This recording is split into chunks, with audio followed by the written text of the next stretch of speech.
అందరికీ నమస్కారం. నా పేరు దూరం రెడ్డి బాబు. ఆంధ్రప్రదేశ్ ముద్రా సంక్షేమ సంఘం రాష్ట్ర అధ్యక్షుడిగా ఉన్నాను. అలాగే బీసీ సంక్షేమ సంఘం రాష్ట్ర అధ్యక్షుడిగా పనిచేస్తున్నాను. ఈరోజు ఇక్కడ సమావేశానికి ముఖ్య కారణం జూన్ 21వ తేదీ ఢిల్లీలో జరగబోయే కోలి సమాజ్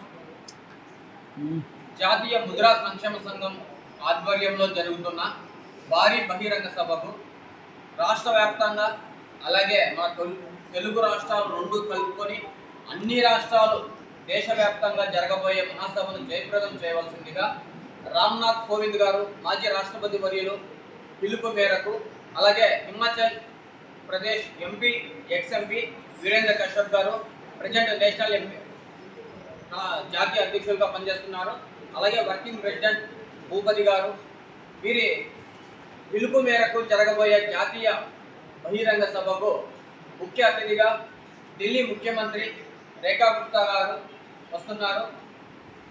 మరి దీన్ని దేశవ్యాప్తంగా జయప్రదం చేసి మన ముదిరాజుల జెండా గల్లీ నుంచి ఢిల్లీ దాకా ఎగిరేందుకు, మన రిజర్వేషన్ సాధించుకునేందుకు ప్రతి రాష్ట్రంలో రకరకాల పేర్లతో పిలుస్తున్నటువంటి ముదిరాజులు, ముత్తియారులు, బంటు, కోలి, తెలుగోళ్ళు, తలారి ఇలాంటి పేర్లు కాకుండా దేశవ్యాప్తంగా ఒకే కులం ఒకే పేరు పెట్టాలనే ఒకే ఒక ఉద్దేశంతో మాజీ రాష్ట్రపతి వర్యులు రామ్నాథ్ కోవింద్ గారి ఆదేశాల మేరకు ఈ సభ జరుగుతోంది.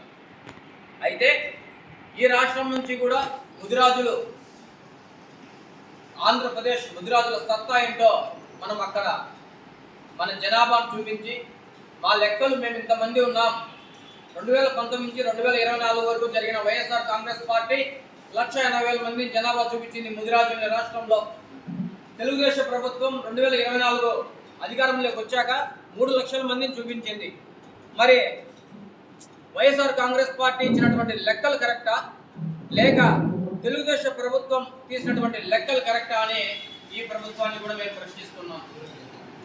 గతంలో ఉమ్మడి రాష్ట్రం ఉన్నప్పుడు, తెలంగాణ ఆంధ్రప్రదేశ్ కలిసి ఉన్నప్పుడు 1 కోటి మంది ఉన్నటువంటి జనాభా ముదిరాజులు. మరి ఈరోజు రాష్ట్రం విడిపోయినాక తెలంగాణలో 60 లక్షల మంది ఉన్నారు. మరి మిగతా 40 లక్షల మంది ఎక్కడికి పోయారు ముదిరాజులు? ఆంధ్రప్రదేశ్లో లేరా అని అడుగుతున్నాం.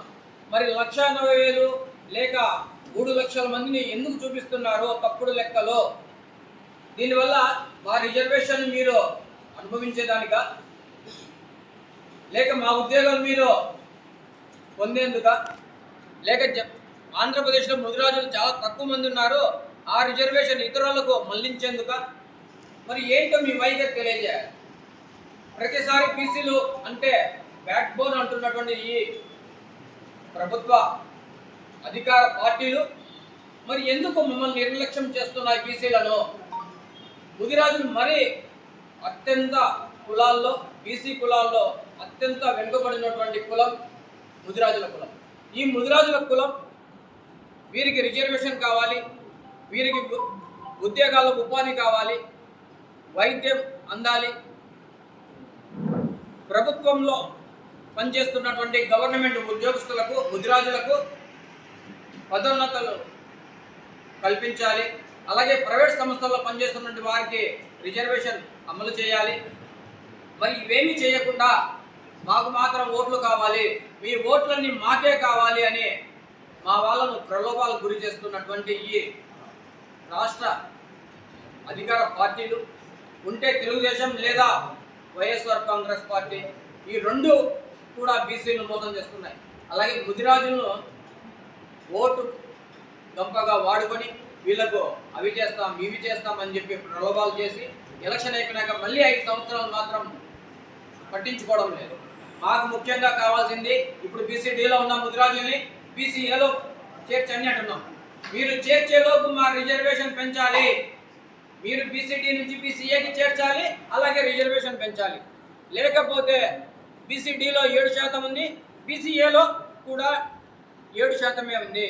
కాబట్టి రిజర్వేషన్ పెంచి బీసీఏలో కానీ లేదంటే కనుక మేము అన్ని కులాల కంటే తక్కువలో ఉన్నాం కాబట్టి ఉద్యోగాలు వెనుకబడి ఉన్నాం, ఉపాధిలో వెనుకబడి ఉన్నాం, రాజకీయంగా వెనుకబడి ఉన్నాం, ఆర్థికంగా వెనుకబడి ఉన్నాం.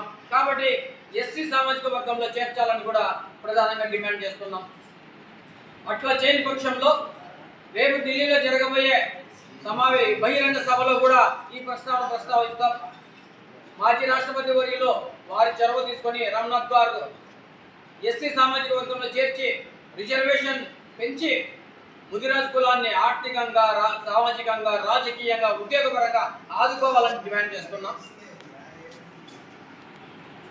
ధన్యవాదాలు. నా పేరు దురం రెడ్డి బాబు, అఖిల భారతీయ పోలీస్ సమాజ్ ముదిరాజ్ సంక్షేమ సంఘం ఆంధ్రప్రదేశ్ రాష్ట్ర అధ్యక్షుని, అలాగే ఆంధ్రప్రదేశ్ బీసీ సంక్షేమ సంఘం రాష్ట్ర అధ్యక్షునిగా పనిచేస్తున్నాను.